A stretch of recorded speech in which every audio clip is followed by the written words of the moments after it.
What is going down, faithful? We are back for another State of the Franchise episode, and it really is a State of the Franchise as we will take a look back at the 2023 season as it's officially playoff time. So the regular season is behind us. Can't believe that we're here, to be honest. Feels like training camp was like 2 weeks ago, but here we are, Jason, and we're going to talk about a lot of stuff that is happening not only around the San Francisco 49ers, but around the league. So stay tuned, smash that like button, drop your spicy sourdoughs in the chat. Let's cook. That's Jason Aponte. I'm Brad Graham. We're going to get into it all right now.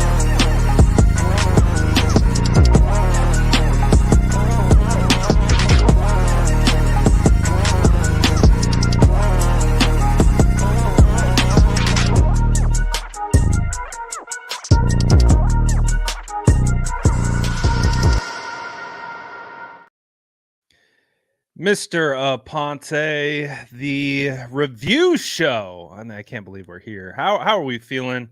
What are the vibes per usual? What are you feeling like over there? I don't know. We just talked about it, right? As parents, right? Sleep is kind of hard sometimes, and I got a ton. I got a ton of sleep last night. Like I literally got a ton. Like for the first time, I feel like in 7 years, I slept from like 10 p.m. my time to 7 a.m., which should be plenty of time. But here it is, Pretty 5:35 my normal. time, and my God, I'm wiped, man. I don't know what the hell's going on. Well, I was telling you before we got on here, I was like, it was one of those nights where you close your eyes and all of a sudden your alarm goes off, and I was like, wait, did I fall asleep? So this is going to be an interesting show then, because it sounds like we're both on different wavelengths in regards to state of mind, but we're here to talk about the state of the franchise. And before we get into the 49ers, I want to get your reaction to two massive coaching exits that I did not have on my bingo card. Uh, you had Pete. Let's start with Pete Carroll because it's in division. So let's Mm. talk about Pete Carroll. He sounds like he's staying with the organization in an advisory role, but he is no longer going to be the head coach for the Seattle Seahawks. What react? Well, obviously, it kind of is a relief to not have Pete Carroll on the other sideline, but there is a sentiment of chewing gum, right? Like chewing gum stock has just plummeted. There is a bit of a relief, but there is kind of an uneasiness with, well, is Seattle going to replace him with someone who's an offensive mind, someone who is going to look to draft a quarterback, and could this be a reset that would see them come back? I'm not certain where that is. I think reading the tea leaves right now by the media, sounds like Dan Quinn is in line for a reunion. If you guys know, obviously you do. Former defensive coordinator of the Legion of Boom has ties there. It makes sense. It's a little bit of a fit, but Mhm. with so many big names out there, including national champion Jim Harbaugh, I think there's a bit of an uneasiness. Like, I don't want Jim Harbaugh over there. I don't know where this is going, but it is a bit of a shock to see Pete Carroll not be the coach of the Seattle Seahawks, especially considering, they didn't make the playoffs, but they weren't terrible this year. I know we like to make fun of them a lot, but it was a bit of a shock. And I still really don't know who is the proper replacement and what that means for the Seattle Seahawks going forward. Yeah, I think it is a bit of a shock because the last we heard from Pete Carroll was, "Oh, I'm ready to go. I'm ready to coach. 72 years old, but I still got it." And so the fact that they decided to make that change is a bit of a surprise. But to your point, it opens up another window for a head coach. And as we heard yesterday, it does sound like Steve Wilks is garnering attention in this hiring cycle. That opens up another job. So maybe where it was seeming kind of murky with Steve Wilks leaving for a head coaching job, do you think that maybe elevates his chances of potentially getting a head coaching job? Or do you think more of this year's doing interviews, going through the whole thing, he'll come back and maybe get ready to leave for a head coaching job maybe next year? It's hard to say. We saw D'Amico Ryans do it, and he literally went on interviews and turned things down and went right back to be defensive coordinator again.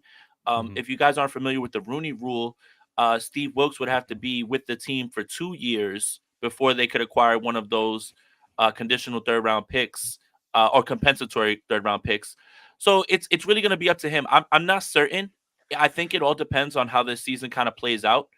There could be a scenario where Steve Wilkes and the 49ers finish the job, and he's basically done what he needed to do, and now he can get a new job and go somewhere else. Or would it be I want to run it back one more time to kind of strengthen my case? Like I said, we saw D'Amico do it, and now he's hit greener pastures in Houston of all places, which was a tough ass to clean up. But it helps when you have a quarterback like C.J. Stroud. So I think it's all up in the air right now. I think we've done this year after year, off season after off season. 49ers coaches, executives, they garner attention because of the way the 49ers have been built. I mean, if you look around the playoff teams, Mike McDaniel, D'Amico Ryans, LaFleur, McVay, all these guys, all this Shanahan tree is taking over the league, and we're seeing Bobby Slowick get interest now, and so many of these guys are always going to get interviews. So it's hard to say what's going through Steve Wilkes' mind right now, but you had to expect that he was going to garner attention, especially when the 49ers have the number 3 defense in the NFL. And I think a lot of people were impressed with the way that the 49ers were able to turn it around on defense. Not that they were doing terribly, but they started to turn into the unit that we all thought they would after the bye week. Yeah, I mean, it's pretty interesting, like, talking about what D'Amico Ryans has done with the Texans, because I remember looking at that job last year and being like, God, that looks like the most unattractive like head coach position opening. Like you had a GM in Casario who's gone through a couple coaches, it just felt like they had nothing. And then D'Amico Ryans goes in there with Bobby Slowick. They get a quarterback, they get Will Anderson, and boom, they're in the playoffs. They draft Tank Dell. Nico Collins just absolutely blows up. The defense rounds out. So, hey, those 49ers coaches have a track record right now, and you just named them. So it'll be interesting to see what happens with Steve Wilkes. I do imagine he'll be having some phone calls, but I might say it would be another year before we see him depart. So we'll see. Before we get into the next one, let's get through this super chat. Ryan Reese says, today is my birthday, and the only present I want is a 6th ring. So happy to spend another year watching y'all. Let's go get that Lombardi. Let's go. Happy birthday, Ryan. Hell yeah, Ryan. Happy birthday, man. Thank you for enjoying the content. I hope you enjoy your day. And happy to spend another year watching y'all. Brad Graham, since we started this, the San Francisco 49ers make the playoffs in the last week against the Los Angeles Rams, Mm-hmm. make the playoffs last season, number Mm-hmm. 1 seed this season. Sounds like, for better or worse, we have to keep state of the franchise going. And I just want to make sure that we get our flowers for helping the team make the Yes. playoffs. Yes, throw the flowers our way, because without state of the franchise, I'm not sure the 49ers are having this level of success. It's this duo right here. It's magical. But again, shout out to Ryan. Happy birthday, man. And I'm liking the change in verbiage, though. I'm not gonna lie. I've talked about it a couple times. I'm kind of over the questing. I'm kind of Yeah. over the we know, like, my thought process is like, we know there's no quest, there's no magical map we need to find. It's right there in front of us. We just got to take it. So I like the verbiage. I'm definitely getting away from the whole questing thing, especially with Jim Harbaugh potentially about to be back in the NFL. It's like, all right, Uh-huh. I think we just need to go steal that thing. Like, it's a heist now. It's not even, we're not looking for anything. We're trying to steal it. So that's my vibe. I'll say on the plane back from Miami in 2020, right after the Chiefs Super Bowl, I literally sent out a tweet. I'm done with Quest for Six. So I've been done with it for a long time, honestly, more than anything. It's not a quest anymore. Just get the damn thing done. No more slogans. No more, no more, no more. What is it? Mantras, anything like that. Just get it done. Nothing. There's no mantra. There's nothing that's going to be the secret sauce for the 49ers. Just get it done on the field. Yeah, man. And when we look back at, well, actually, before we get into that, what's your quick reaction on Nick Saban, retiring from Alabama? Well, man, I mean, what a day. And they say things come in threes. So Pete Carroll, Nick Saban, what's next? Bill Belichick? I mean, you're literally watching eras end. Pete Carroll helped the Seattle Seahawks win their first Super Bowl. Obviously, Nick Saban is who he is. And that was a bit of a shock. I mean, it just feels like he was going to be a lifer. there's got to be one more, right? Is it Bill Belichick? Well, who's the last institution that is at a franchise, whether it's college or NFL? It's got to be Bill, right? Because the writing's been on the wall for a little bit. This coaching cycle, we're watching we're watching institutions fall, and we're watching fresh starts. And I think we all kind of knew it was going to happen. I don't think we would have foreseen January 10th being the day that they both happen this way, and possibly a third. But it is like, a changing of the guard, very much so. Yeah, it was definitely shocking day for coaching news. Of course, Nick Saban is most likely going to go down as the top college coach of all time with what he's been able to do, all the rings he's been able to win, all the pros he's been able to pump out. It's insane what Alabama has done. So kudos to Saban. Wasn't expecting it. But yeah, just a crazy day in regards to some big time coaches taking a step down. So we'll see if Belichick is next. Or do you think, what would you say if you had to pick them? Belichick coaching in the Patriots or with another team, which would you pick? I'll take the field. I just think, again, it's kind of been brewing, and it started when Bill Belichick wanted to move on from Tom Brady, and Robert Kraft kind of vetoed that. It felt like that was the beginning of the splintering. When you watch kind of this team this season, it was hard to see where the control was. And usually Patriots teams are all bought in, right? Do your job. That's their mantra, right? We were just talking about ending mantras, but do your job is how the Patriots run their business. It felt like this season was the one year where when you watch them, they're disjointed in almost every way. And it just felt like this might be time for a new voice if there ever was, right? Like the Patriots are going to have their shot at possibly taking another quarterback. Feels like Mac Jones is on the way out. Might be the best time to get a new voice in there. It just it just depends on what they want to do, but it is going to be an end of an era. I mean, Bill Belichick has been there for a long time before the Patriots changed their logo, right? Like that Drew Bledsoe jersey where it was blue, they had Ben Coates, like those guys. That's how long he's been there. So it's going to be strange to see people not Bill Belichick, not Pete Carroll, not Nick Saban be coaching these teams if the Bill Belichick thing goes through. But yeah, I'm going to take the field. I don't think he's coming back with the Patriots. Yeah, man. It's just crazy.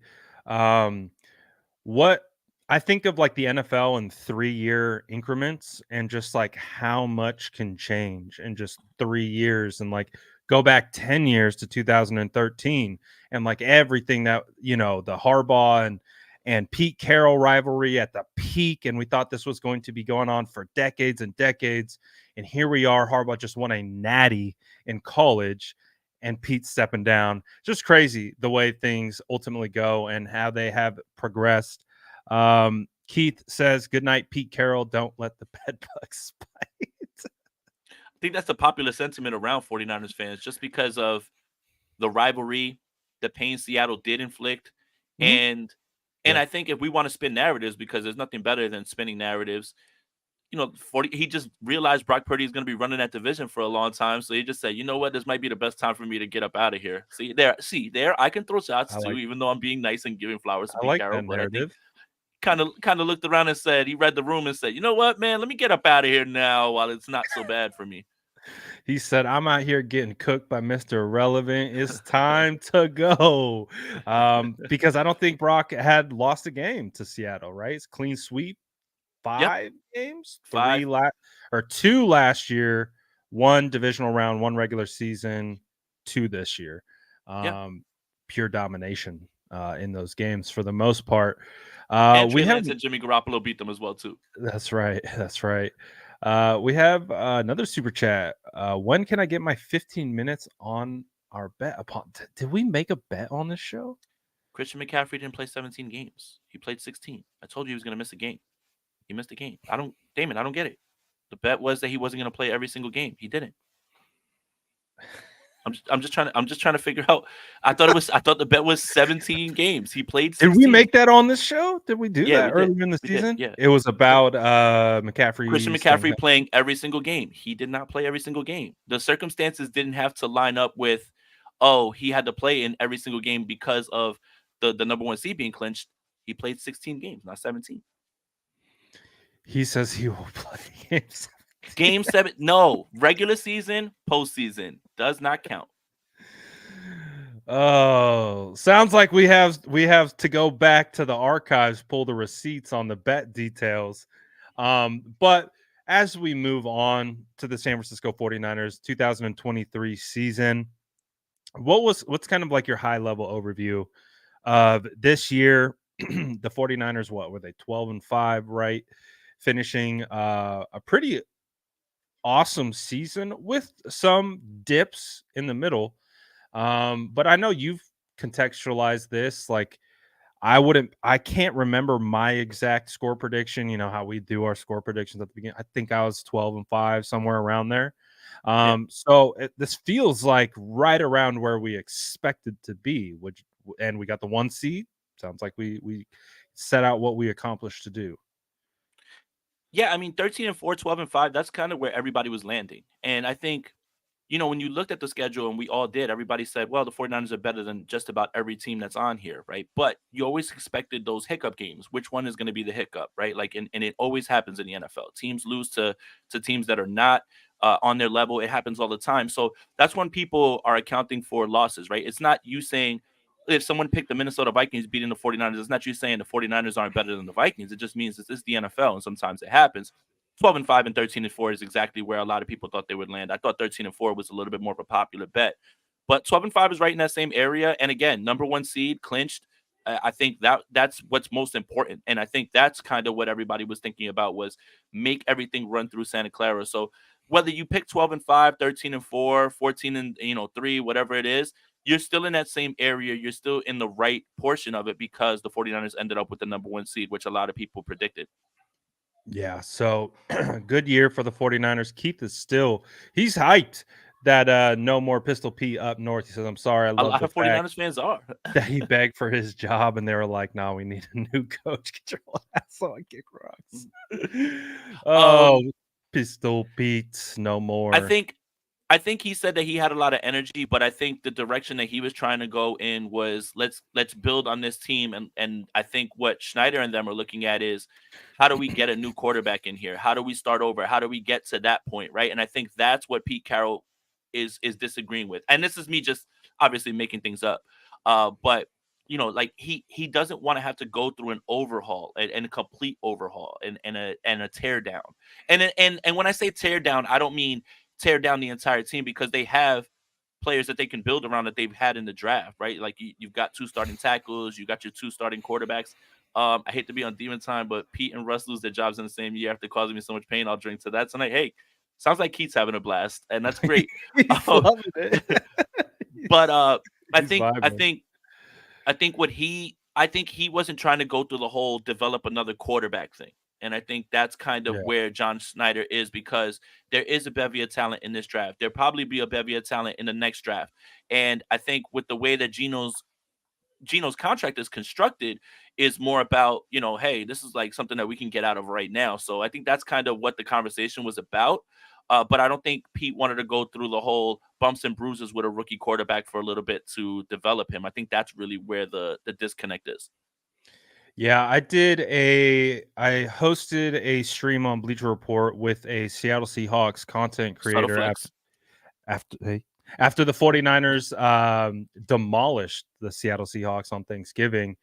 And that was a lot of what we talked about. Was like, he's like, this has been building. It's and even and at that moment on Thanksgiving, he was like, we started talking about it. It might be time to move on from the Pete Carroll era and kind of get beyond that, because they weren't happy with the direction of the coaching. They've been drafting good players. I've been loving what they've been doing in the draft. So sounds like, just like what you said, change of direction, move on. And I think if you've been paying attention to what Seattle feels like, I think they're okay with this move. Yeah. I think they love Pete for everything he brought, but I also think they're ready. They're ready to turn the page, start brand new. And I think a lot of people would like an offensive mind to go with a new quarterback as well too. And I think that makes Yeah. a lot of sense. I mean, obviously, when you look at what's going on in Houston with D'Amico's a defensive guy, but Bobby Slowick has been putting him in a spot where he can be good, and obviously CJ Stroud is really good. But it seems like when you're getting a brand new quarterback, unless it's someone who's firmly established And I mean, and not to say that Pete isn't, but he's more of a defensive guy than he is. I don't. Again, the grind of developing a quarterback. There may be a reason that Schneider said we want a new quarterback, but we want an offensive mind. Could it be Ben Johnson? Could it be other offensive minds that are going to be here in this coaching cycle? I'm not certain, but I would think that that was part of the discussion that they had. Yeah, and probably too on top of that, Seattle is a pretty good destination. They have good pieces on their roster. They're a quarterback and maybe another piece away. So from, being big time competitors in the NFC West. And so we know what it is. It's an arms race when it comes to trying to match what either the 49ers, Rams, Cardinals, Seattle Seahawks are doing. So maybe they just felt like they were losing some steam. And so they make the change. Obviously, big impact to the NFC West and the future. And again, it's an end of an era. End of an era that I don't think many 49er fans are going to necessarily miss. But be careful what you wish for, Right. because they were. I liked where they were sitting before they made Right. these changes. So we'll see. I think a lot of 49er fans were fine with that. Like run it back with Geno and Drew Lock again. I Yeah. just don't think that that was sustainable. But it was this season was the breaking point because Geno did have a dip in play. Seattle misses the playoffs, and it feels like you have to either, for lack of a better word, crap or get off the pot when it comes to this, and you have to try to find someone for the future, which is what they kind of had with Russ before. He's gone, and now you're kind of in this quarterback purgatory. So what do? Do you add around Geno and you try to hope that he bounces back, or do you go the route that everybody else is going, especially with who's available in these two drafts, and try to see if you can bring somebody in who can be a long term answer? Yeah, absolutely. Justin says, "Yo, been watching you two a long time. Love it's still going. Can't wait to hear what you two see from the Senior Bowl. I think Arizona wide receiver Jacob Cowing is the missing piece on this team. So far, in the draft crush process for Justin, Jacob Cowing is at the top Oh, of the list, yeah, at the yeah, very, very top. Um, so I've seen everything that Justin showed me about Jacob, but my I I need to do more. Obviously, hmm I've seen the highlights, need to do the study, but just like first glance, kind of gives me some Jaden Reed vibes, like yeah, from the Green Bay Packers rookie wide receiver. Kind of gives me some of those Jaden Reed vibes, can do a little bit of everything. Just a competitor, really physical styled wide receiver. So he's supposed to be at the Senior Bowl, and I y- think he's already getting a lot of pre-draft hype. And this is the king of the Jacob Cowing hive, yeah. in case And, you were wondering. and Justin and a few others have comped him to now relax when you hear this, Tyreek Hill. In terms of breakaway Oh, speed, straight line is speed, he yeah, that like that. fast? He's very fast. Yeah. I mean, that's look again, haven't done a ton of draft stuff, still locked in on this season. It's kind of hard to pivot right away from what's going on with the 49ers because the Senior Bowl's in between the NFC Yeah, Championship and the Super Bowl. yeah. So it's going to be tough to get all this research done within that week. It's going to be a bit of a grind, but hey, we're up to the task. But yeah, Justin, man, he's been talking about him a lot, and he showed out his bowl game, so that's another good thing. His stock is rising. Justin, I just would advise like people look at tweets, they look up his name. If you're hyping him, other people are going to start looking at what you're saying and they're going to start throwing him up and further, So so you're telling it's me it's a it's a fine line, man. It's a fine line. If we want these guys to fall to the 49ers, they can't find too many tweets about people praising him or calling him Tyreek with the straight line speed. So that's funny. I would just say, listen, I love your draft analysis. You kind of hit on Dontavian Wicks, because he actually balled Definitely out at hit the end of on the season. Wicks. Wicks was So I balling. definitely trust your word. But when people are going through their draft process, they type in names on Twitter and they start looking at what people are saying about them. And at times, if people can't come to their own conclusion, they will sift off of other people's conclusions. So if you keep calling them Tyreek Hill and other people start calling them Tyreek Hill, this thing might get out of hand and we might lose out on him. Well, if that's the case, I definitely willed Brian Burns into the top 16 of that first I'm round, sure you because if did. you would have searched Brian Burns on Twitter into that draft, it would have just been nothing but And VSF Niners tweets. I truly blame you and I for the Sam Laporta heist, like Yeah. the hype and everything. So that's another one. We've got to learn to He just looked keep great things. at the combine. Remember how Oh yeah, good he looked, how oh smooth yeah, he looked? We are like, and dude, he's on a fast. different level than any of Yeah, these other guys. Dynasty one tight end. Yeah, like right now. Like if you're in a dynasty league, send whatever you Yeah. need to send for that young man. He's gonna be great for a long time. I would really love for him to play this weekend, but it looks like it's gonna be a struggle, unfortunately. He's bad. I take it back. Exactly, Justin. Justin, the thing We is we've got flip to the find ways narrative to throw. now. We Yeah, gotta spin it. he's got character concerns. I hear that he bombed his interviews, things like that. That's what you have to start. He's not the first in or the last out. We got problems. he Didn't doesn't. He doesn't stay to carry the equipment. He doesn't gather all the footballs and put them back in the bins. Like these are the things that you got to put out there, as opposed to the things that are great about him. we heard that a scout gave him a playbook. They taped $100 bill to the back. Didn't even know that it existed. We're throwing up the red flags. We were not His sure about this guy. his iPad has logged less than an hour of the things that he's gotten in some of these playbooks. See, He's that's the never verbiage logged you have to in to use. the apps. He's Look never at the logged it. playbook. Dang, he said gas mask video incoming. No, I That was remember an exactly where I was. That's iconic iconic. draft moment. I remember exactly where I was when that happened. So I was in Turks and Caicos watching the draft at the bar or whatever, and I was like, dude, Oh, his draft there's a stock flex just right there. tanked. Yeah, that's a little bit of flex. Like, yeah, you're on Bleacher Report. I had to say that I was off on an island. Like what the hell? But I'll never forget. I just remember sitting there like, oh my god, this young man, his draft stock is tanked, man, and it's crazy that people can do that with just a picture, or if they tried as hard as they could, to send out the word on social media, man. Yeah. Well, it's crazy because that's not the first time we've seen someone sabotaged. I mean, we were standing around Jalen Carter's Oh yeah, podium what waiting a for moment him that to was. come up. And what was it, 10 minutes before you already had the whole Yeah, media scrum? And then yeah. I think it was like Rappaport or Schefter drops It that was like, it was Rappaport, Schefter, and Ari. All three of them were like, "Yeah, Jalen Carter is like turning himself in," and we were like, "Oh my God, is he gonna come?" Like, and then more people just moved up. So yeah, that's a crazy story as well too, man. Because I was just like, man, I knew we weren't gonna get a shot at Jalen Carter, but I just had to be there to see what he was gonna say.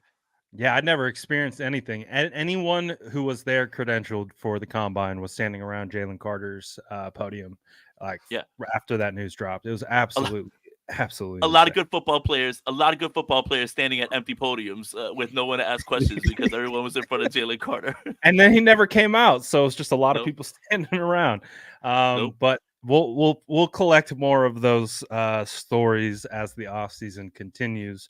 But let's take a look at the 49ers path to the Super Bowl, some potential teams that they could face, and kind of get your take on who you think maybe could be the hardest, sneakiest challenge, and maybe the one that you prefer the most out of these guys. What are you kind of seeing from these opponents, and who do you kind of maybe see the 49ers playing the first divisional round?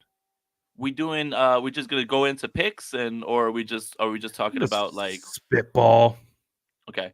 Um, Obviously, I've been vocal about the Los Angeles Rams being annoying because it's a divisional game. Those guys know each other so well. Raheem Morris, Sean McVay, all those guys, right? Like those games feel like they can go either way.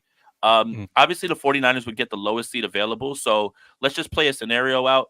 If the Green Bay Packers knock off the Dallas Cowboys, Mike McCarthy revenge game, which is pretty cool as well too. The scriptwriters went crazy this weekend with these games, right? So if Green Bay wins, then they would go to Santa Clara. If not, then it looks like if the Rams knock off the Lions, they would be there. And I think that's where the hesitance comes into. Now, look, the 49ers are better than the Rams. I think we know that. I just think that it's one of those weird divisional games that it's like, obviously the second game doesn't count because Carson Wentz and Sam Darnold were there. You don't have to beat them 3 times, right? Like that's not something that's real because there was no real starters in that game on Sunday. But yeah, the Rams are the team that kind of jump out at you. I think the 49ers know who Dallas is, regardless of their star power and everything, but they have too much of a track record of folding. And then when you look at the Eagles and the Bucks, I mean, the Eagles just they look awful. They just look terrible in all facets of the game. I'm not here to just slander Jalen Hurts or this guy. It's offense, defense, special teams, coaching. They just look terrible right now. Like they don't. They It's were top down. literally, It's like a top down yeah. They were dysfunction. literally what?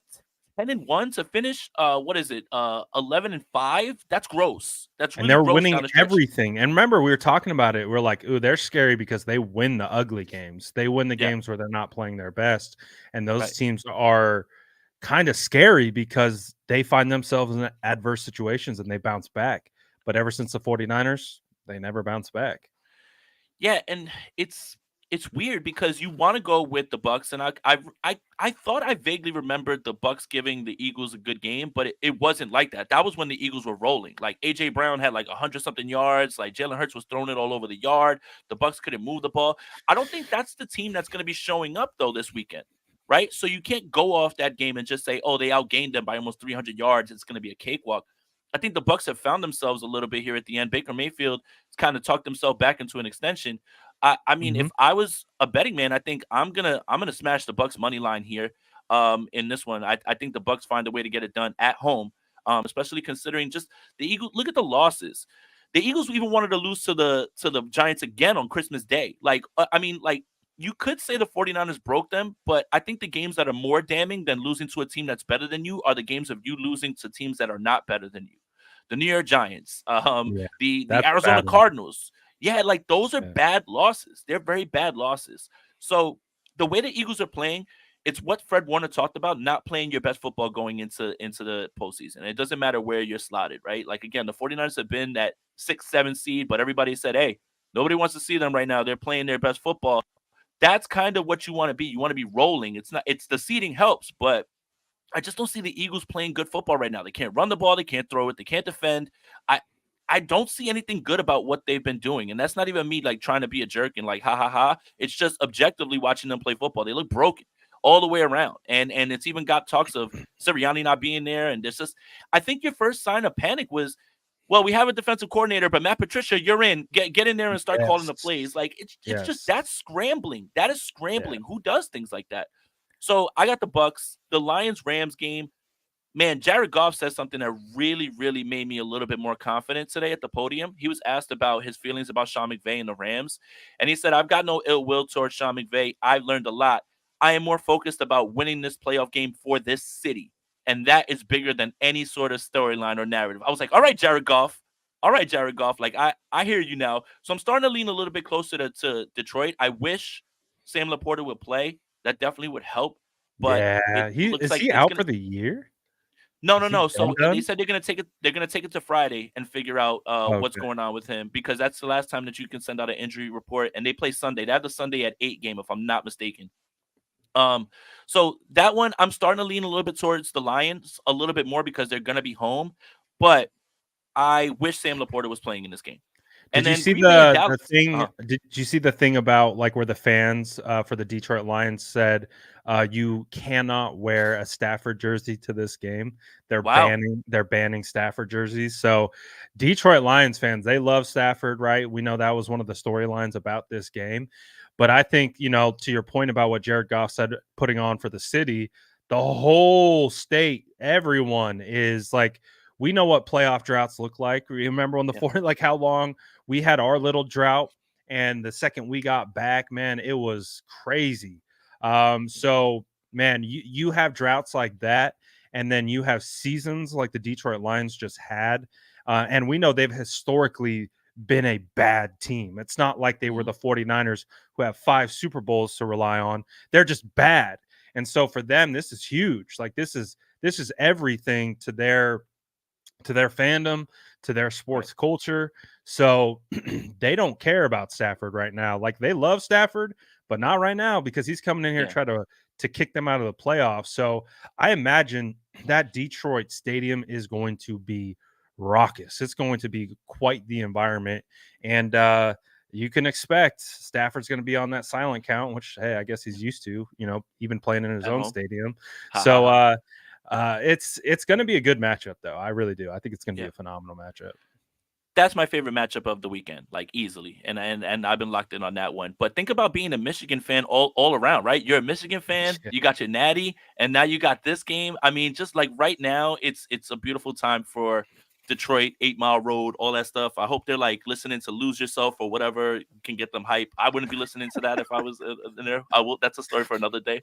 But whatever it is that they're gonna get hype, I'm starting to lean a little bit closer to Detroit right now. Just based on, their offensive liners is so good, dude. Like I was going through my picks for PFWA All Pros, and I found myself when I got to offensive line, who was I picking? I'm like Penei Sewell, Taylor Decker, like, and you're looking Right through now, all of their linemen, and all those guys are like some of the highest graded, have some of the best numbers. Like the Lions are good, man. And if they can find a they have a little bit great more on offense. defense, if they could find a little bit more on defense, just a little bit more of a step up, they should be good. And then Green Bay and Dallas is fascinating, man. There's a lot of talk about Jordan Love in these parts, right? About Mhm. whether he's better than Brock and everything. Man, these last few weeks, I've Jordan noticed Love has that been, talking point. Like, I yeah, even saw FanDuel put it out. Who would you yeah, rather have for the next 5 yeah, years, Jordan Love or Brock Purdy? And I was like, yeah. wow, that's I I actually mean, a good question. I don't know how it started. I don't know how it started because I Uh, I just keep seeing Brock Purdy against the Jordan Love stats. But I right. gotta say, watching the Green Bay Packers, Jordan Love has been making some phenomenal throws, man. He's actually looked very good. I don't know how Green Bay could. I mean, obviously, there's a 1 year sample size, so you can't jump out the window and say, "Oh, far Rogers Love."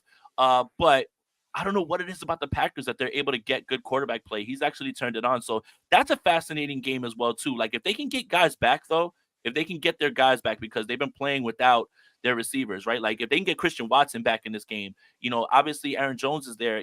Dontavian Wicks has been playing well. Romeo Dobbs got injured last week. Jaden Reed got injured. Yeah. Like if they can get those guys back and play, like Tucker Kraft, they've got guys, and I think Dylan's they been have hurt. enough to at least make it difficult for Dallas. And there's a reason they're in this game, man. So I think we're all Green Bay Packers fans in this household. Would everyone agree here? Yeah, definitely over the Cowboys, that's for sure.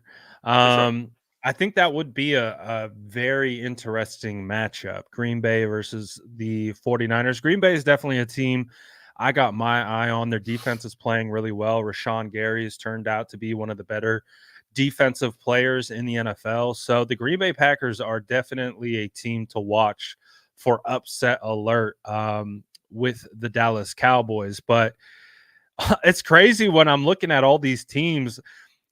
The Eagles come out and pop out to me as the most fraudulent for the Yes. NFC, at least. Like when you're 100%. looking at these teams, you're like, oh yeah, we would absolutely love to see Philly again. Bring them on over to Levi's Stadium and see how hyped Levi's is and see what that environment's like. So, but I think all things considered, I look at all these matchups. Obviously, we've beaten 4 out of 6 of them. Hmm. So there's confidence that comes from that. But other than that, it's like we know how good the 49ers are. Like, Hmm. and they're getting healthy. Eric Armstead's coming back, insanely huge. To be able to get him back, the safeties sound like they're going to be ready to go. Sean Gibson, Jair Brown, so that's good news. George Odom's coming back, so even better news. We have to Ambry, figure out, Eric yeah, Armstead, what's going like on with all of these guys, Ambry, Jawan Jennings, like these. Jennings. This is perfect. You couldn't be more healthy at this point, really. Yeah, absolutely. And so we at least know from a health standpoint, these guys are going to be good to go. Christian McCaffrey is basically getting a solid 3 weeks off. He's not Put practicing this him, week. put him in the ice chamber. That's it. No practice, nothing. Just throw him out on game day and just send him out. It's probably going to be the best he's felt all year outside of week one, Mhm. so this is a great spot for the 49ers to be in. And again, I don't think you want to be overconfident, but to the sense of cockiness, but Mhm. there's a natural confidence that this team is going to have no matter what. So any of these teams roll into Levi's, I feel confident that the 49ers can get it done, but we know what it is. It's any given Sunday, which team's going to show up and which team's going to punch the other team in the mouth. And so that's what it comes down to. I don't really look at any of these opponents and I'm like, "Ooh, I really don't want to see these guys." I'm like, Right. I'm ready to go. Like I'm playing, right? Like I'm ready to Yeah. go against any of these guys, square up. Like I just think you look at all the matchups, and when you have arguably, if not the best roster in the NFL, it's really easy when you're comparing, like, oh, who should we go to? Because you're always going to match up favorably against these guys. So I'm excited, man. I'm excited to see, excited to know that the 49ers can't lose this weekend and we get to just kind of kick back, watch playoff football and see who the 49ers are going to end up playing. So it's the lowest seed. So right Yeah. now, the most likely scenario potentially is Green Bay, Rams, and Tampa if they win, right? So if one of those teams win, we'll likely be playing them, correct? Green Bay, I think. If Green Bay wins, they're the team that'll be coming to Santa Clara. Right. Because they're 7, the Rams are 6, and the Eagles are actually 5. The Bucks are 4. Oh, so it's the Yeah, Bucks are fourth. So they're the Bucks ahead are 4th because they won their division. so we That's could why they see get the the home Eagles. game. You Oh could see god. the Eagles if they beat the Bucks. It could be. It Oh, depends on how it I would goes, right? Like imagine. if the Lions win and the Cowboys win and Eagles the win. Eagles win, run it back at the divisional in Levi's. So there's a lot of scenarios out there, but again, I think to your point, the 49ers when they play their game and they're healthy, none of these teams can beat them, on their best day, right? Like it's going to take the 49ers like basically vomiting on themselves to give guys a chance to stay in this thing. So it's a nice spot to be in because I think even in 2019 when the 49ers had the number 1 seed, it still kind of felt like there was a bit of uneasiness in certain aspects. I don't think the defensive wise. I think offensively you're probably thinking like, what if it comes down to this and this? I don't think you have those concerns this time. So I don't think those two teams are the same. In terms of number 1 seeds, I think this one is is far better, and they're far more equipped to win any style of game that it presents itself in the playoffs. Absolutely. Quick look at the AFC. What are Yeah. you thinking for who's going to come out of this weekend with the AFC? Bills, Chiefs, Browns. I love you, D'Amico, and I love you guys. It's just something going on with Cleveland. I think it was some. I think, and I don't agree with him too much, but Emmanuel Acho kind of put something in my mind, um, that the Browns feel like the Eagles from that year with Nick Foles. Mm, And I was like, well, I mean, I could see the parallel, but I think when push comes to shove and you got to make Joe Flacco make throws at the end of games and it's like when those games are close, like I don't think the Browns are going to be, running people over. Like you can do that against the Jets, right? And you can do that against other teams, but I think everybody else is going to be able to like key in a little bit more and keep games close. So, especially like Baltimore, right? Like will they be able to go in there and beat Baltimore? Now they did beat Baltimore with Deshaun Watson. I want to make sure that we get that out there as well too. The Browns mhm. have been a really good team as well too. But yeah, I just got the Bills. I think the Bills are rolling right now in the right direction. I don't think the Steelers going to be able to keep up. Sorry, Justin. Mason Rudolph Steelers versus 49ers. I just do not think that's happening. And then the Chiefs game, I think there was a stat that Tua Tagovailoa has never won a game under 40 degrees. It's about to be like -10. I saw that. And They're talking and if about any that. team's equipped to deal with that, it's the Chiefs. If it's Buffalo going into Kansas City, you got a shot. If it's Pittsburgh going there, you got a shot. If it's the Browns or the Ravens, you got a shot. But that's why Miami desperately had to win that game to avoid going to Kansas City. Now, it's going to be the coldest wild card game in history because Really? it's cold. Yeah, but it's cold, but it's not never that cold. It's supposed to be like -10. So I think, again, the Chiefs are too battle tested. They'll find a way to move on to the next round and then wherever it lays. But I got the Bills, the Chiefs, and the Browns this weekend. Sorry, D'Amico, but I'd love to be wrong. So go give them hell, D'Amico. I think it's funny that Justin said Mason Root. Hey, the Steelers are playing. They're actually able to move the ball with Mason Rudolph at They are. quarterback because he actually pushes the ball downfield, and it actually keeps the opposing defenses honest versus just stacking the box against Warren and Najee. So it actually is allowing Pickens is finally Yeah. thriving. Thankfully he did it after I needed him throughout the dynasty playoffs, but that's another story for a different day. Um, Don't but worry, I benched him that week that he went off for like 40 points. Don't feel bad. bro, quick dynasty story, and I'm gonna keep it 100. I was in three dynasty championships. I lost all three. It was so Oh painful. no. It was so I'm sorry. painful. It was so painful, especially in my home league too, the one I wanted to win the most. I got CeeDee Lamb to death, but Oh. just he loves to remind me about the CD Lamb hive and how he could have been a Niner. And but that again, I'm bringing back PTSD. I got to lock it up, lock it up. Let's get back to the topic at hand. I would say Bills. The weather element that you talk about with the Chiefs Dolphins is a very interesting one because we've seen that play huge dynamics in past games for like dome teams who have to go out in the elements, and it just completely shifts the way they play and they're not used to it. And obviously the Miami Dolphins play in some beautiful weather in the Sunshine State, and that's crazy that it's going to be the coldest wild game ever, negative Yeah. 10 degrees. With wind chill, yeah. So that's what it sounds like. And Tua's never won a game under 40 degrees before. So That's and wild. you got to make sure that you need Raheem Mostert back in this game. He obviously didn't play last week. I mean, Dave Achan's a dog, but you need Raheem Mostert. He's been incredible this entire year. You want to see Jalen Waddle get back. He didn't play in that game either. But you're gonna need to control the football, and their defense is gonna have to play sound and not allow yards after the catch. Rasheed Rice has really come on at the end of the year, but Mhm. it's still hard. As vulnerable as the Chiefs look, it is hard for me to sit here on Wild Card Weekend against the Miami Dolphins team that's going into that cold and say I believe the Miami Dolphins are going to beat the Kansas City Chiefs. I would predict their demise a week later, depending on the opponent. Yeah, and it's hard to count out, Patrick Mahomes and this team. They've gone all the way to the tip of the mountaintop, so they know what it takes. They Yep. can flip that switch at any moment. You never know when a championship caliber team just says, all right, screw it. We're in the dance. Let's go do the damn thing. So that's a tough one. And we know Kansas City, they're gonna show up, they're gonna be loud, they're crazy fans too. So that's going to be a very hard environment for them. That would have me tipping toward Kansas City as well. With Mhm. Browns and Houston, kind of feels like a good matchup. Yeah. Like because of the way CJ Stroud has been playing, obviously, they Oh, have that's the right. I think ability. CJ Stroud didn't play in that last matchup that they had as well, too, where Flacco was just throwing that thing to Amari Cooper. So I think, all right, I think we should also take that into account. So I take that back. So I think it's going to be a competitive one. I don't know who's going to come out on top.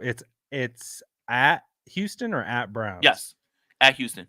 At Houston. So Houston won the division. home field advantage. I mean, hey, as long as it depends on how much magic Flacco's cooking up, I guess, in this game. So Gotta we'll, hope it we'll runs out, see. please. I'm trying to jinx them by picking them. You don't want to see the Browns Ravens divisional round.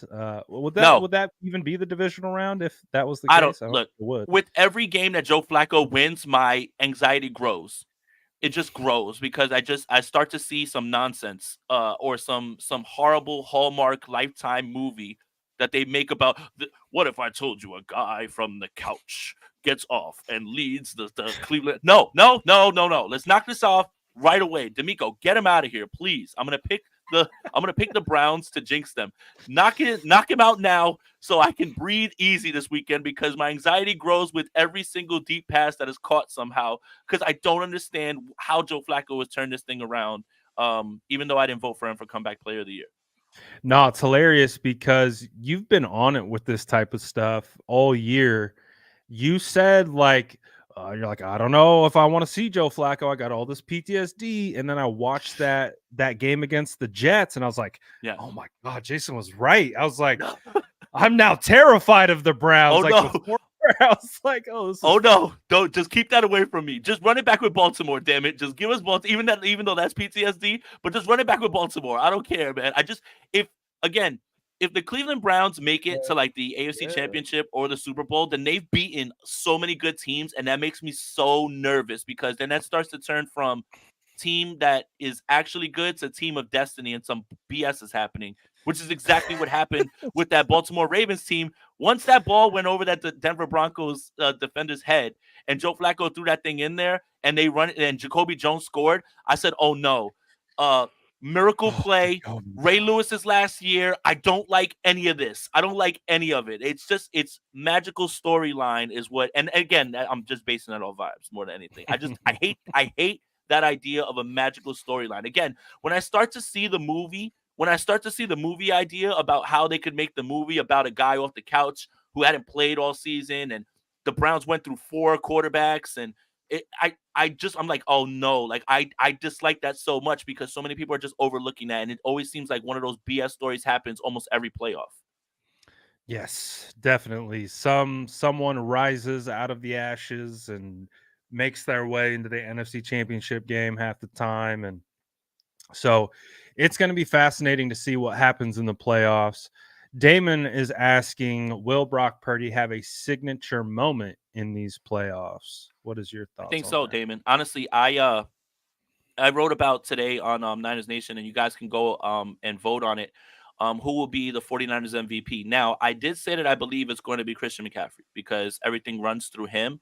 But I did say that Brock Purdy has a chance right now in these playoffs to silence the doubters. Like, not go out there and be the quarterback on the winning team, drive the bus. Drive the bus and knock somebody out, right? Like completely knock them out. I think last year the reason that people don't give him the credit for last year is because they're hanging on to the idea of, well, there wasn't enough film, and well, he kind of struggled against Dallas. But if Brock Purdy goes out there and he has those moments, I think he knocks off any sort of criticism, and it starts to make people who have been doubting him, even as well as he's played all year, look even more silly. So I do think that when you hear Brock Purdy say, "I'm not a game manager," like that's under his skin. That's like under Yeah, his skin, and he yeah. understands that. So I do think that you're gonna get one of them. Now, whether that's a game-winning drive or whether that's like a four touchdown game and the 49ers railroad somebody, I don't know, but I do think that it is coming, and he has a chance in this playoff run. Obviously, to do the most hilarious thing, which is win it all and win Super Bowl MVP, regardless of whether he wins MVP or not. But I think more than anything, I think people need to see the playoff run again because they're hanging on to the fact of, well, there wasn't enough film on him last year, and that might have been fluky. He has a chance right now to really silence everybody, and I think he will. Yeah, it's a big opportunity for Brock.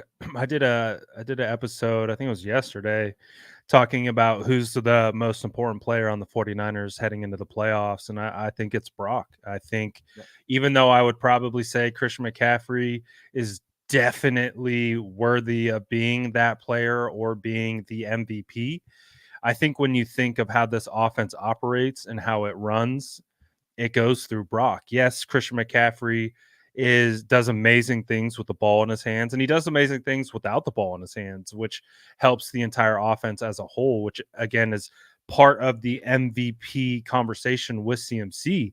But I'm looking at the ball in Brock Purdy's hands every single time, him making the correct reads, manipulating the defenses, reading the coverages right, not doing what he did in the Ravens and not seeing the too high and just throwing it to a spot, thinking the guy isn't there. I'm looking at Brock as being the most important piece because if this offense is scoring 30 points or more, nothing else should be a worry. Like Yep. I've seen a lot of the content this week, like some of the titles and things like that. A lot of people talking about the concerns like heading into this week. And it's like as long as Brock is doing his thing, there shouldn't be any concerns because that's what we've been doing all year. Brock has been leading the charge, scoring 30 points a game, which initiates the 49ers into a complementary style of football where the Mhm. defense isn't having to play from behind. They're playing more freely and loosely, and they can go and do what they need to do. And it takes the pressure away from them because the Niners are scoring. And then defenses come up with stops. Then Brock goes out and scores again. And then boom, boom, boom. All of a sudden, you're up 3 scores. And that to me has been the recipe for success this season versus years past where it's been the defense holding us in games and we're just like, please don't make the critical mistake. Please don't make the critical mistake. It's the Mhm. opposite. It's like we just need the defense to hold on long enough to make sure that we can score enough points. So if Brock Purdy, like you said, if he's driving like he's the truck, he's pulling the trailer. The 49ers, he's absolutely going to have a signature moment, but I think he's the most important because if we get that cold that cold-blooded killer Brock Purdy in these playoffs. Like I think we've seen instances of Brock being human this year, which is normal. Like And I think it's good. normally, like what Brock has done is kind of like, they called him bot Purdy and things like that, just because it's almost like he's a computer with how just precise and robotic he is in his execution. As long as we get Robo Brock out here slinging it, the 49ers are going to be hard pressed to lose any of these games. that's kind of what I was saying earlier about when in 2019, when this team was the number one seed, and in 2023, the main difference is the offense. And I think you saw it in those games. While the 49ers didn't struggle in the divisional game and the championship game, the football was definitely taken out of the quarterback's hands. And the 49ers Mhm. don't have to play that way. And I think, again, you see the interception against Minnesota. You see the dropped interception. Kyle Shanahan says, "No more. Like no more passing. That's it." That there's a level of trust that's there. Like this offense is completely different. That's why I said that this team is more equipped, obviously, that with the number one seed and having everything go through them than they were in 2019. And look how close that team got. So I think that should put a little bit more confidence in you, because I would run this team against that 2019 team, and that's not me being a prisoner of the moment. It's because the offense is just that good. That how wild of a matchup would that be? Like if you could sim that in real life, 2023 49ers versus the 2019 49ers, just see who wins. Jimmy Garoppolo versus Brock Purdy, D Ford, DeForest Buckner, Bosa, That defensive line was Eric versus our offensive line now, and then yeah. flipping it. I think it would have been Garland at center, Laken Tomlinson left guard, Joe Staley left tackle, Person. Person right guard, and McGlinchey. Yep. So that O line was kind of scary. Like that was kind of Warner and like Greenlaw. yeah, Warner and Greenlaw. That's crazy. Warner and Greenlaw. And Sherman, then Sherman, you rookie, talk Mosley, Mosley, Jimmy Ward, Jaquaski Tart, Jimmy Ward, Jaquaski Tart. Raheem Mostert, Yeah, yeah, obviously still George got Kittle, Kittle, Debo, and Kendrick Bourne. Kendrick Bourne, KB. Yeah, Yeah. that would be a wild matchup. Fascinating. I would love to see that, man. I would love to Yeah. see that. Quan Alexander, yeah, can't forget Yep. about him. Yep. Him coming back from the torn pec in like Dude, that video, 4 weeks. the with the baby in the background, I remember just being super jacked. Like I was just like, all right, it's our years, everything's lining up, man. Yeah, that Oh, that would Emmanuel be. Sanders. Emmanuel Oh yeah, Sanders. that's right. Emmanuel Sanders. He was our Manny. difference maker for Right. that offense. Yeah. Dang, I forgot about that. Wow. That would be a wild matchup. Damn, Um, 2019 was fun. I don't want to cry. I don't want to cry in the club. I Damn know, it. right? Right. I can't hear the box. I hate going out and they play the box. I'm just standing there with like a single tear Hee coming down my hoo, face. hee I'm like, hoo. oh God, don't cry, don't cry, don't cry, don't cry. Man, that song still slaps though. It does. Yeah, It it just does. sucks It I does. can never play it again without thinking about that season.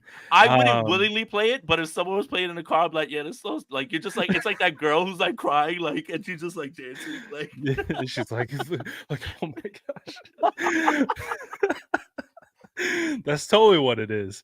yep. But so to kind of recap, like I think we're ready, we're primed, playoffs are here.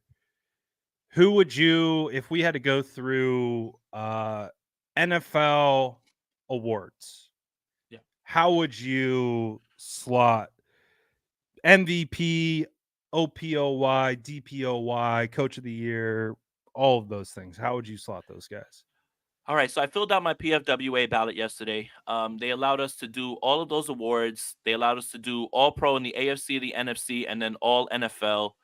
So it took a little while because you have to type in all the names and everything as well too. You have to type the team out and you have to look through everything. Oh, and All Rookie team. You have to do all rookies, and it was a little bit more complicated than I thought. Like I had all the seasonal awards that the AP, the Associated Press are going to vote on. Kind of had who I wanted in my mind. That was actually easy. But going through the All Pro portion, by the way, guys, I know you saw what happened today when the Players Association came out with their All Pro Mm. list. I voted for George Kittle, so that, like we're not doing that. The guy who led the league as a tight end with receiving yards, 30 Kelsey did catches not less have than a good Travis year. Kelsey. 30 catches less than Travis Kelsey and one more touchdown. You tell me who was the better player. So yeah, That was a weird I think one. that was a legacy award. That's a legacy award. Yeah, for But sure. okay, look, I'm not looking at the comments, but I know what I'm going to get yelled at for. MVP, I voted for Lamar Jackson. Okay, guys, don't yell at me. I'm sorry. Like at the end of the season, What? Lamar Jackson was the What? biggest difference maker in the NFL. The biggest difference maker. Like he went down a stretch run. He has a signature win, which is against the 49ers. His resume stands up. It's if you want to go solely by stats, Dak Prescott has better stats than him passing. I'm not voting for Dak Prescott over Lamar Jackson. I'm not voting for Jared Goff over him. You can't solely look at that. It's the full resume and the way that he finished the season and how dangerous they look. Lamar Jackson was my MVP vote.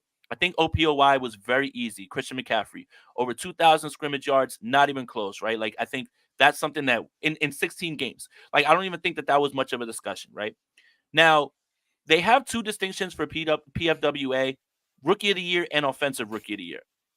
Rookie of the Year, I picked CJ Stroud. Offensive Rookie of the Year, I picked CJ Stroud. Now, I understand Puka Nacua is set up with a massive season, right? I think that's Mhm. important, but I'm giving it to the guy that has been touching the football the entire time, and he missed a bunch of games, and he still was able to put up these impressive numbers, especially when nobody, thought of anything with the Texans. Tank Dell goes down. They lose Damian Pierce, and they got to pivot to Devin Singletary. I mean, they were left just standing with Nico Collins in a winner-take-all game, and C.J. Stroud just throws a bomb over everybody's head. Like, I had to pick C.J. Stroud for both of those. Okay. Now, defensive rookie of the year, DROY, I picked Will Anderson. And I think that's a little bit more controversial because I think a lot of people are going to say Jalen Carter, maybe this guy, that guy. I just I saw more impact from Will Anderson going for, like, at the end of the season, and he just continued to develop. So the Houston Texans, there's going to be a theme here as we run through all of these things. There's a theme here. It's either going to be San Francisco 49ers or Houston Texans because I have been that impressed with them. Coach of the year, D'Amico Ryans. I mean, think about D'Amico Ryans, defensive head coach, has to take over this absolute mess in Houston, and they make the playoffs on the last game of the season. And he's a defensive coach, first timer. That offense, gets rolling, and the defense plays well enough for them to win games. D'Amico's the head coach, is the coach of the year, in my opinion. Okay, Alexa, please be quiet. I am talking. Thank you. Um, Alexa's like, hold on, what? What'd you say? Who'd you what? put on Hold up. Let me tell MVP? you the weather. Nobody needs the weather right now. So coach of the year, D'Amico Ryans. Executive of the year, I picked John Lynch. When you look at being Yes. able to get Chase Young, still build this team, bring everybody back, sign Nick Bosa, bring in guys like Logan Ryan, and continue to fortify this team. I mean, even bringing in guys for, like, Casey Hayward for workouts. I had to give it to John Lynch, man. We have to give him his flowers at this point. I wanted him as executive of the year. That's what I picked. Assistant coach of the year, I picked Bobby Slowick because Houston's offense was still playing well after he left, right? And I think that's the last of the awards. It's got to be one more. I know I'm missing one more. Hold on. Let me pull up my ballot real fast because they send it to you after you finish it. Let me see. Let me see. Let me see. Oh, and comeback player of the year, Damar Hamlin. Damar Hamlin. And if you have a problem with Damar Hamlin, I want to ask you this question. In 2019, Jimmy Garoppolo came back from an ACL injury in 2018. Ryan Mhm. Tannehill won the award because he sucked the year before. So are you coming back And from they sucking? benched Marcus Mariota. Right. So are you coming back from being trash, or are or you coming or back from an death. injury? So when you Or want to vote death. Joe Flacco, just ask yourself, can you win comeback player of the year from coming off the couch and being trash, which you were with the Jets? Or should we give it to the guy who passed away on the field and was nothing short of a modern miracle for him to get on the field, regardless if he didn't take that many snaps? I know that's controversial, but I don't think you should win comeback player of the year if you sucked the year before. And again, ask yourself in 2019, did you think Ryan Tannehill deserved comeback player of the year? Or did you think Jimmy Garoppolo did because he came back from an ACL injury? I think that will lead you to your answer. Ryan Tannehill just came back from Adam Gase. That's it. That's it. That's all he did. He didn't come back from an injury. He came back from being under Adam Gase. So how can I give it to Joe Flacco coming off the couch when a guy passed away on the field and actually made it back to action? If you would have made the team, that would have been nothing short of a miracle, but he actually played in a game. So, yeah, that's where I'm at with that one. I think that was probably my most controversial pick, even though I don't feel like it should be. I mean, I think we've been talking about it all season. I think we talked about that they're going to probably even rename the award, after Damar The Hamlin, Damar just Hamlin Award. just because it's like, how many players have we seen die on the field and come back and play the next season? The answer is zero. So Zero. it's unprecedented. So it's going to him. Like, it's Yeah. just it's going to him. And I get it. I understand it. But it's like last year. It's like, what did Geno Smith come back from? Being trash and not being written Being to. trash. Like, I just, like, again, Not it's getting like letters. I don't get it. I don't get how you get to this part. Like it's just yeah, it's confusing. For me, it's got to be the person who literally passed away on the field and actually came back, regardless of how many snaps he played. Justin dropping 20 on us says, Jason, I hope you voted Kyle Hamilton as an all-pro. Shout out Damn Rick. right. Keep an eye on Missouri. Enos Rackstraw. PFF has him going right where we'll hopefully be picking in the draft. Yes, I can run through real quick my my NFL All Pros. So you can only pick one quarterback in the NFL, not NFC, AFC. So NFL, I got Lamar. I got your two running backs, so Christian McCaffrey and Raheem Mostert. I don't think anybody can really dispute those two. Shout out to Raheem. He might be a first team All Pro, man. That's insane to think. Ballin. 21 touchdowns. NFL wide receivers, guys, please. You can only pick two. Guys, please. I know what you're about to say. You can only pick two. Tyreek Hill and CeeDee Lamb. I'm sorry. All right. There's NFL nothing tight wrong end. with that either. There's nothing wrong with that. NFL tight end George Kittle. Center. Cheers. NFL center Frank Ragnow of the Detroit Lions. Not Jason I like that Kelce. one. I like that Not one. Jason Yeah. Kelce. Or Creed Humphrey. I like the Ragnow pick. That is Yeah. a galaxy brain pick. That's a good one. The guards. Chris Lindstrom from Atlanta. Not great pick. Not the guy from the Cowboys, not Tyler Smith. Here's one for you, pal. This one's for you. Quinn Meaners, Denver Broncos. All-pro guard, in my opinion. Offensive tackles. First player I ever went live with. Actually, fun story. Me and Jordan were on an IG live randomly. I was in Tahoe. Quinn Miners pops into our IG, and we're like, "Hey, want to pop on?" He's like, "Sure." So we just have all pro Quinn Miners on our live. That was a fun story, but I like that one. Great one. Tackles, Penei Sewell and Trent Williams. Easy, right? That's offense. Okay. Mm-hmm. Defense, edge players, Myles Garrett, TJ Watt. I think that doesn't really warrant too much of a discussion. Mm-hmm. Defensive tackles, Chris Jones and Aaron Donald. I think that that's pretty fair. Yep. Okay. Outside linebackers, I don't know the distinctions between outside linebackers, edge players. I gave it to Micah Parsons and Alex Highsmith. Ooh. Yeah. I like the Highsmith one. That's a good one. Yeah. Is he an outside linebacker? It depends on the distinction, but you can. I think what's the difference between him and Watt, dude? It's like, I had to ask them the email, and they just said they're gonna tally all the votes and just like if those guys make it, like they'll just do it that way. Is that why they? Yep. Is that why they get the? He made all pro at two positions. Is that how that? Yeah, works? you could do it that way, but I think again, PFWA has different distinctions than AP. Got it. Inside linebacker Fred Warner. Yep. Too easy. You can only pick one. Really? You can only pick one. Yeah, only one inside linebacker. Do you think Roquan is going to get votes over Fred Warner? I put Roquan in on the AFC side. Okay, that makes sense. I put it because they then they break it up NFC, AFC. So you got to fill out three: NFL, AFC, NFC. I gave it to Roquan on the AFC side. Okay. NFL cornerbacks: Charvarius Ward and DaRon Bland. I know that Bland is boomer bust. What did you think of Pat Surtain getting the All Pro? Is that a kind of hype vote? That felt like again a name recognition thing. Like again, like DaRon Bland is boomer bust, but when you set an NFL record for pick sixes, I think you've got to be in the discussion. Huh. So I got Bland and Charvarius. Bland and Charvarius. Bland had league leading interceptions. 6 if I'm not mistaken, but I think 5 of them went for pick sixes, which is a record or something like that. And Charvarius Ward had 5, I believe. Yeah. Yeah. Yep.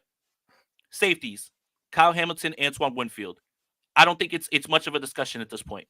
It's got to be those two guys. I think Antoine Winfield him not making the Pro Bowl is absolutely gross. And Kyle Hamilton has been a hooper. So to answer Justin's question, yes, I voted for Kyle Hamilton as safety. Let's do special teams. Ooh. Brandon Aubrey, best kicker. I gave it to him, Dallas Cowboy. Best punter. Is that the rookie too? Yeah, it's the rookie. Come on down, Mitch Wishnowsky, as the All-Pro punter. Come on down. I'm not AJ Cole from the Raiders. I couldn't believe that. Everybody's yelling about George Kittle and Kelce, but the snub is AJ Cole over Mitch Wishnowsky. So this is a big moment for me. This is the redemption arc is high right here. I get a chance to have a vote. Right, so I'm throwing it on Mitch Wishnowsky, and then kickoff returner, I got Keyshawn Nixon from Green Bay. Punt returner Darius Davis from the Chargers, and special teamer. I just said Matthew Slater. I don't even know who's really a core special teamer, but yeah, those are my picks. Roast the hell out of me. You got me. Honestly, I think those are fair. I think those are really fair. I think that's why you're able to vote on the award because, yeah, you're a 49er fan, but that was probably about as an objective as a list that you could give. Like, there's Trust no me, way I don't that want to give it to there's Dallas no Cowboys. there's not one like homer pick in there at all. Like No, they're I think it all was all valid. fair. Yeah, all The valid. only one that I think people would look at it would say that is a homer pick is probably Mooney. But I think if you've watched him play, I don't think that you would actually think that. I think I just saw Jason McCourty has him as his highest ranked cornerback. Take that for what it's worth, but yeah, I think he was Former second defensive back. overall in DBs. I think Winfield was first in his Yeah. ranking, and then Charvarius was second. So Yeah. So Justin, I did right by Kyle Hamilton, man. I've been impressed by him all year, man. I didn't think there was another safety. The only other person I kind of waffled back and forth with him was Jesse Bates, but I don't think Jesse Bates was better than Antoine Winfield in the NFC. So I don't know how I could really make the distinction and say that he was better than Kyle Hamilton in the AFC, right? Like and use them as the NFL All Pro. So I chose Kyle Hamilton and Antoine Winfield because Antoine Winfield deserves more love. Hopefully he has a really big game on Monday. yeah, absolutely. Keith said he's still on it. Oh Turns man, out he's on Seattle's Keith head. and Russ needed each other. Didn't know pride falleth before the horse. Dude, he is cooking them right now. Oh man, And then he drops another one. Any Kyron Williams love at RB for All Pro? you could, but Raheem Mostert had 20 tugs. I just feel like that's a little hard, to overlook. Obviously he doesn't have the yards that Kyron did, but I had to put Kyron on the NFC list. So on the NFC list, you have to pick two. I picked Christian McCaffrey and Kyron. I just had a tough time. Maybe it's the 49er fan in me that said, man, Raheem Mostert's got to get it because he was incredible this year, even though he didn't play in the last game of the season. Kyron was missed a couple games as well, right? He didn't get rolling until like week 3. Like week Yeah, 2 against the Niners. Like he had a pretty good game in 2, and then after that in week 3, the rest of the way he was rolling. And I think he missed games in the middle of the year as well too. But when you look at his yard number, that should make that all the more impressive. yeah, yeah. No, he's I'll, good. Like I'll look that up real quick. is he a Notre Dame, second right? year player or a rookie? Yes. I think he's a Second year. second year player. Notre Dame, right? I'm not. I'm gonna be honest. I wasn't that. Didn't pay attention to him in the draft, so he's kind of a new player for me. I Let's didn't really see. know who he was coming in. So So for me, Christian it's kind of a McCaffrey. surprise. Oh, so it looks like it says Kyron Williams played 17 games, but I don't know if that's true. And I think that's wrong. Like, because I'm looking through the NFL thing, but Kyron Williams had 228 attempts for 1,144 yards, 12 touchdowns, man. It's tough, Yeah, man. Raheem Mostert had 209 for 1,012, but he had 18 tugs.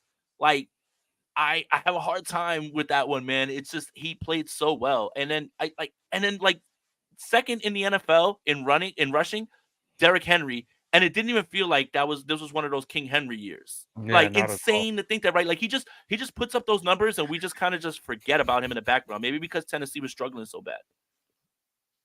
Yeah, it just didn't feel like he did all that much. But yeah, Tennessee was kind of.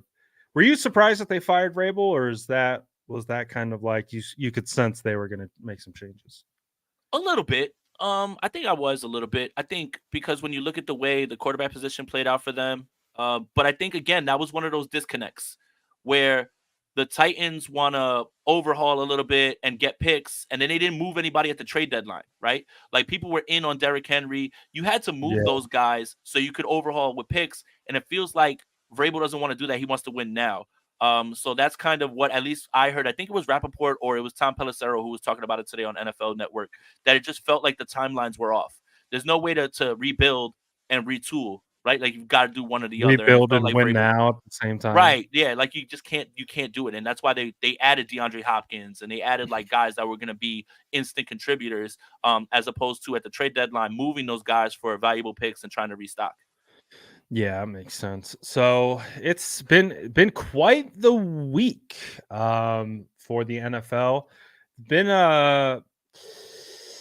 It hasn't been an eventful week for us. I mean, there's been some news. I think it's just the injury news. We saw the Drake Jackson stuff happen today. Doesn't look like he'll be returning. No, 49ers low key kind of thin at defensive end. Cleveland You Farrell talked now about too. you talked about John Lynch being executive of the year. I think another element to look at it is if he doesn't trade for Chase Young and Randy Gregory, the starting defensive end right now today, opposite of Nick Bosa, is Robert Beal. Robert Beal. So It would be real bad those if it was Bradley Beal. I feel like he's gonna have a tough time getting off blocks. it's trying to get around that pick and roll. It would be But it could really be Chase Young now. But it could be Chase Young now, who ramped up a little bit more. So like when you add all those things, even the yeah Sebastian Joseph Day thing, that looks incredible right yeah now too. He actually played a mhm. bunch of snaps on Sunday. So you could be looking at a defensive line starting this week. I mean next week. Chase Young, Nick Bosa, Javon Hargrave, Eric Armstead. Which That is that huge. that could be insane. All rested. All rested, all healthy. It sounds like Kyle Shanahan said that Eric Armstead would have been able to go this If last they needed to weekend win. if they needed to win. So that's a good sign. So that Yes. means that means Eric's going to be really ready to go. So I'm looking Everything's forward to quiet that. around here. I don't like it. It's too quiet. It's too quiet. No, it's kind of that like it's there's a confidence, but it's also like we're 49er fans. So it's like Mhm. all we know is pain. So Yeah. it's like, oh, we're vibing on the bye week, but it's also like, damn it. Like, I just You hear that? You hear that? I heard something in here, man. Who's in here? you, you smell that It's smelly smell that a little smells. too quiet. It smells like fear in here. Smells like I smell your PTSD through the screen. Um, no, that's really what it comes down to. But I think it's just that natural nervousness, that natural anxiousness, because we've been talking about it. It's like a new season. It doesn't matter what your record is. The seating is set, and it's one game at a time. So the 49ers control their destiny, and it's two games, and it's all going to come through Levi Stadium. So I think that's the finality. I think of the season is kind of setting in, and I think that's part of it for me. It's just like, all right, well, it's like I'm confident, but it's like Mhm. that thought of like, well, if we lose, we're done. It's like Yeah. so that's where this type of football is going to be the highest level that we see from every single team. So doesn't matter how you got here, it's what you do now. And so we're going to see some of the best ball that we've seen all year from every single team in the league, regardless of how they started, how they finished. It's going to be an interesting one. So I'm looking forward to it. I'm excited. I'm glad we got the bye, and just patiently waiting Yeah. for our turn, because it's going to ramp up big time. The second we find out who we're playing, we're locked in. It's Yeah. go time. Year three is usually when you want to pass real judgment on players. Year three is state of the franchise. This has got to be the year that we bring it home. Otherwise, Ooh, I like that. otherwise you and I, Brad, we're gonna have to look at each other in the mirror and figure out what's the missing piece, or do we have to make a move? Do we They're have gonna to start. add another? They're gonna start calling us the Kyle Shanahan of podcasters. That's what they're Right, gonna like do. can't look. You get to the NFC Championship. You get to the NFC Championship, right? Like back to back years. It's time, Brad. We've got to push this thing over the edge. We've got to get over the hump. And I believe that if not, there's going to be tough decisions that need to be made with this show because year three is definitely the time when you can make It's put final up or shut up. statements. We It's put gotta up or shut up. we gotta get over the hump. That's where we're Yeah. at. So Yep. no, that's hilarious. But that's the vibes right now. It's but that's the cool thing about this season, right? And part of like what this show was is talking about what we did last year and what we're doing this year. The expectation was the 1 seed. We got it. We're here. Where the expectation or the hope was health for the most part, all things considered, we're about as healthy as can be. So it's all the stars are aligning. Now the 49ers just got to go out there and get it done. So good time, and we don't got to stress too much this weekend. So Nah, we're it's vibing, gonna be and all right. we're laughing at other teams getting eliminated. Dude, Yep. the slander is going to go into hyperdrive if Baker Mayfield and the Tampa Bay Bucks do what I think they're going to do this weekend. Oh, absolutely. It's going to be crazy. It is going to be crazy. Any other last thoughts, comments, talking points you wanted to get through before we get on out of here today? No, you probably couldn't ask for a better scenario with the bye week. Everybody's going to be healthy. Again, I talked about that starting defensive line. Sounds like Ambry Thomas is going to play as well too. You get your starting safeties back. I don't know what else needs to happen right now at this point. This team just needs to go out there and execute, get it done. And we all know that when the 49ers play their game, they can't be beat. So this is as good as it gets. I mean, it's not. I want to say this. It has to happen this year because it's never going to get easier than this, I feel. When you look at the field of the NFC and the way the 49ers have been playing, and everything has to go through them. I don't know if we can look at this season as not a disappointment if the 49ers don't finish the job. This isn't going to be the year to like we go to the NFC Championship game or go to the Super Bowl and say, "Hey, hell of a season." It's going to feel like the one that got away because of the team that you have, the field of the NFC, how much better you are than those guys. The path has to go through you. It has to be this year. If not now, when? And I don't want to hear about, oh, we can, we'll have these guys next year. No, no, no. You know how the NFL is. You know that nothing is ever guaranteed. How many teams can say that they're going to be fully healthy rolling into the playoffs and with the same team that they had basically from day one, essentially, even with the additions? How many teams can say that? It probably doesn't get any more picture perfect than this for the 49ers, so it has to be this year. Sense of urgency is at an all-time high, and they know it.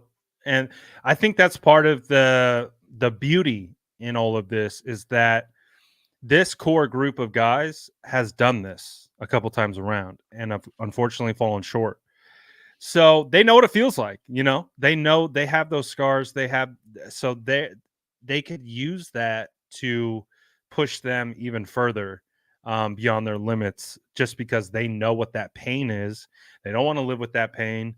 So again, with every loss, there's a lesson, and they've had a good amount of them. So let's see all those lessons learned culminate into a deep playoff run that ends in Vegas, holding up that sixth Lombardi. So we're close, baby. We're Yeah. close. So what do you got cooking up the rest of the week as we get ready for round out our bye? Tomorrow, position group rankings amongst the playoff teams, so that should be fun. I can't wait to get yelled at in the Niners Nation comments section. That's always fun.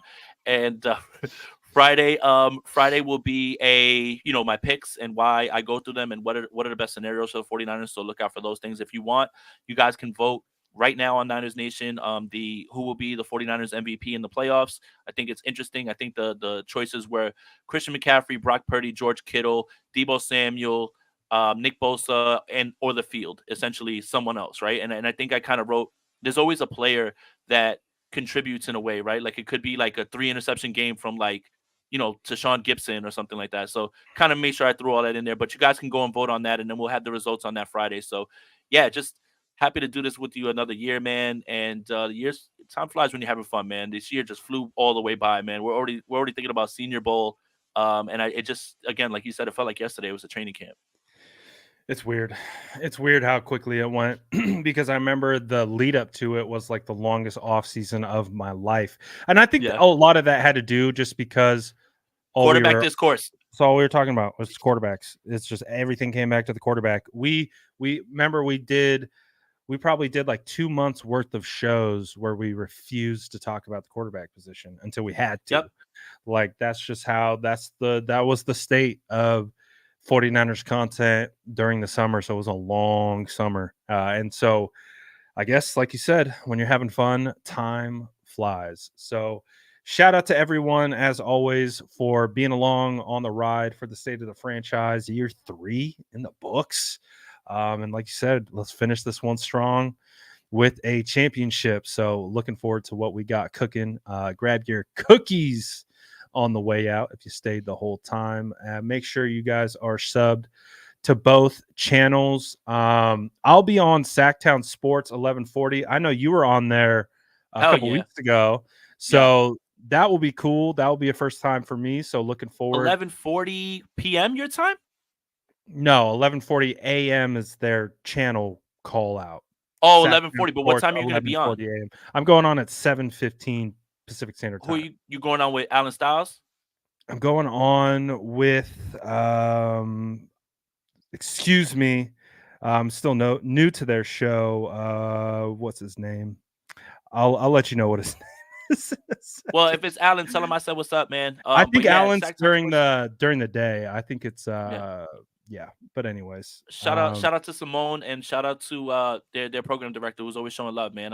Hell yeah, love the Sacktown Sports. I love talking with those guys. yeah, for sure. So I'm looking forward to it. It's going to be a good time. And talking more 49ers football. There's never a dull moment and never enough things to say about this team, right? So that's why they keep us talking, keep us yapping about this team. So make sure you're subbed to both channels. Go like the video on both. And as always, we appreciate your continued support. And we will see you guys next week getting ready for the divisional round playoff. Let's go. That's Jason Aponte. I'm Brad Graham. We're going to get into it all right now.